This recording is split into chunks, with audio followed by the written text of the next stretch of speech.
Trinamool Congress സ്ഥാനാർത്ഥിയായുള്ള PV അൻവറിന്റെ പത്രിക തള്ളി. സ്വതന്ത്രനായി മത്സരിക്കാം. നാമനിർദ്ദേശ പത്രികയിൽ സൂക്ഷ്മ പരിശോധനയും പൂർത്തിയായി. നിലവിൽ 18 സ്ഥാനാർത്ഥികൾ മത്സരരംഗത്ത് ഉണ്ട്. തൃണമൂൽ കോൺഗ്രസ് ദേശീയ പാർട്ടി അല്ലാത്തതിനാലും കേരളത്തിൽ രജിസ്ട്രേഷൻ ഇല്ലാത്തതിനാലും നാമനിർദ്ദേശ പത്രികയ്ക്കൊപ്പം മണ്ഡലത്തിൽ നിന്നുള്ള 10 പേരുടെ പിന്തുണ വേണം. എന്നാൽ PV അൻവർ സമർപ്പിച്ച തൃണമൂൽ കോൺഗ്രസിന്റെ പത്രികയിൽ 10 പേരുടെ പിന്തുണ ഉണ്ടായിരുന്നില്ല. തുടർന്നാണ് പത്രിക തള്ളാൻ തെരഞ്ഞെടുപ്പ് കമ്മീഷൻ തീരുമാനിച്ചത്. സ്വതന്ത്രനായുള്ള മറ്റൊരു പത്രിക കൂടി സമർപ്പിച്ചതിനാൽ PV അൻവറിന് മത്സരിക്കാനാകും. ഓട്ടോറിക്ഷ ചിഹ്നത്തിൽ മത്സരിക്കുമെന്ന് നേരത്തെ പറഞ്ഞിരുന്ന PV അൻവർ തൃണമൂലിന്റെ നാമനിർദ്ദേശ പത്രികയിൽ സൂക്ഷ്മത പുലർത്താത്തത് യാദർച്ഛികമല്ലെന്ന വാദം പല കോണിൽ നിന്നും ഉയരുന്നുണ്ട്.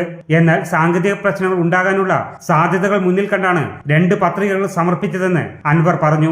ഞങ്ങൾ 2 പത്രിക കൊടുക്കുന്നുണ്ട്.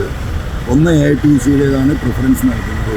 2 അത് തള്ളിപ്പോവുകയാണെങ്കിൽ മറ്റേത് ഉപയോഗിക്കും. കാരണം AITC കേരളത്തിൽ രജിസ്റ്റേർഡ് അല്ല. AITC കൊടുത്തത് മാറ്റിവെച്ച് സംസ്ഥാന ഇലക്ഷൻ കമ്മീഷൻ AITC-യുടെ കൽക്കട്ട ഓഫീസിൽ നിന്ന് കൊടുത്ത മെയിൽ ദേശീയ ഇലക്ഷൻ കമ്മീഷനിലേക്ക് അയച്ചു കൊടുത്ത് അതൊരു ക്ലാരിഫിക്കേഷൻ വെയിറ്റ് ചെയ്യണം. അതാണ് ഞാനിവിടെ ഈ RDO ഓഫീസിന് മുന്നിൽ ഈ കാറിലിരിക്കുന്നത്. അപ്പോൾ വസ്തുതകൾ ഇതാണ് സ്ഥിതി. നിലമ്പൂരിൽ ലഭിച്ച 25 നാമനിർദ്ദേശ പത്രികകളിൽ ഡമ്മി സ്ഥാനാർത്ഥികൾ ഉൾപ്പെടെ 7 പത്രികകൾ തള്ളി.